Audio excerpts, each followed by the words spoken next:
Justin Marshall joins us, 81 Test veteran of the All Blacks. Welcome back, Justin. Yeah, good to be back, Marty. I hope you had a good long weekend and everybody's refreshed and looking forward to another really entertaining weekend coming up for Super Rugby. Yeah, quarter-final time this weekend. We'll go through all of those in a second. But that last bit of commentary from TJ Tony Johnson there. The Blues, I've never seen a team win against a local rival and win so comfortably, but look as though they'd lost the match with the expressions on their faces at the end. And that was because of that try we just heard there. Yeah, it certainly was. Look, they did look deflated, didn't they? And to be honest, you know, you can't really critique their performance too much. Like, they were in control of that game right from the opening exchanges. Ultimately, at the final whistle, they won it comfortably, but unfortunately for them, they let in two late tries that took that bonus point that they'd worked so hard for away from them. Look, at the end of the day, they are still going to be at home up until a final, all things going well.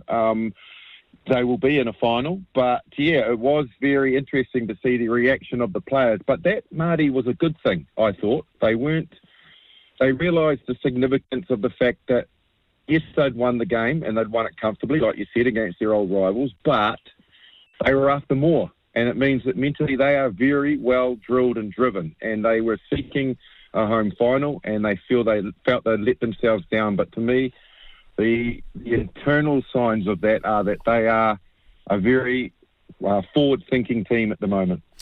I'll tell you what, you just pricked my brain there, because there I was thinking that they'd actually blown this. Do you know what? That could be the bite. That could be the boot up the bum that they actually needed. I'm wondering whether or not what you're trying to allude to here, Justin, is that if they'd got top spot, there might be a complacency. You and me have discussed this almost every week. Has there been a chink in the armour? Is there a sign that says, hey, they're not going to do this? Are they vulnerable? Well, they conceded there. Now we get the chance to see how they bounce back and how bitter they are about that. And as you say, look, they've only got one game away from home if they continue through, and that would be the final. Absolutely. And equally, you know what positions teams can be in when they are probably underdogs because they're not going to a final at their home ground. And it does create steel and a bit of grit, and you can sneak in under the radar. All the attention is on that home side. Doesn't mean that the Blues are any lesser side than they were at the start of the year and any lesser side that could have finished top of the table. But it just does sometimes create a lack of, yes, what you said, which is complacency. Like, there's no way that they would have that. And I guess maybe, long story short, that it could be a good thing. Look, it's not a great thing for the franchise. You know, obviously, you go through and make your money just to make ends meet through the round-robin play, but you make your money in terms of profit in the finals, and having semis and quarters and a final at home does help revenue-wise. So that's a major loss for the Blues as a business, but doesn't mean that holding trophies won't make the money in the long term. So they've got to look at that. Well, if I was Josh Ioane, mate, I'd be walking down Courtney Place with a sign around me saying at the moment, free lunch expected, free pint expected. Why wouldn't he? Yeah, absolutely. There's no doubt about that. But look, it wasn't a good game. Like, I think that the performance, the game, the atmosphere, you know, it had a lot about it, didn't it? And I still think to a degree that the Chiefs still have more to offer than what we're seeing. Yes, same. You know, who knows exactly what they're capable of, because I don't think they actually do either. Justin Marshall is with us. Are the Canes the team to beat now? Is that what home advantage gives them?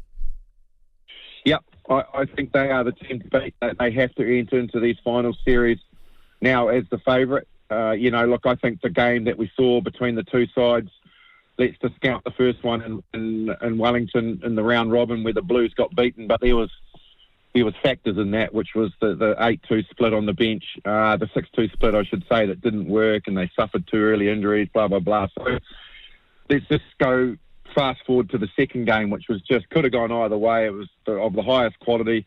So the Hurricanes showed that they were in the fight, and the Blues will be in the fight if it is a Hurricanes-Blues final. But at the moment, with that home ground advantage and the way that they play there and know that stadium, you'd have to say that they probably sit as favourites at the moment, but by a very, very minor margin. Talking Super Rugby, we'll talk NASCAR and IndyCar a little later on in our people. Just before we leave the Blues versus the Chiefs game, I did want to bring up Jacobson's, and I put in inverted commas, accidental head contact.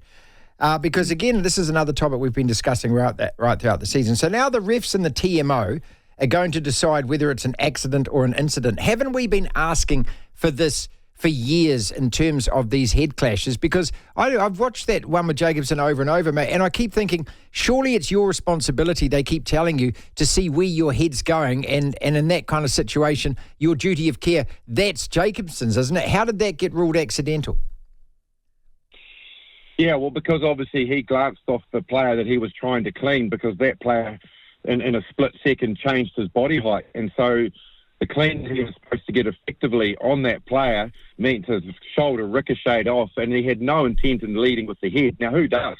Like ultimately, you don't want to go into contact by leading with the head. And you could see that was never his intention.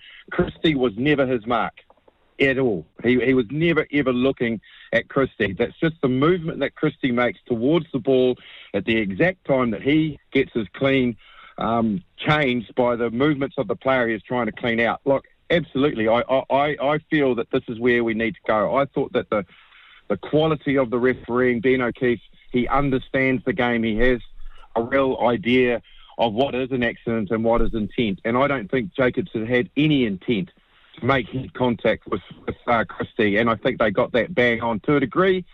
I even thought it was harsh that there was a penalty. So that's how I feel as a former player, and knowing how these things so quickly, from what your mindset is when you enter into something, can be changed by a player or players and turn into something that had no malice or intent in it at all. Yeah, but my point is, and I agree with you entirely, but my point being is that, you know, we argue about this a lot with the shoulder and the head contacts every single week, and it seems like it's just that split second, last second change of body position, and it can be up or down or side to side, yet they continually yellow card and red card guys and say it's your duty of care. So what, has the law suddenly changed in a week on us, has it? Or have these guys, these refs, this TMO, just finally actually got it right?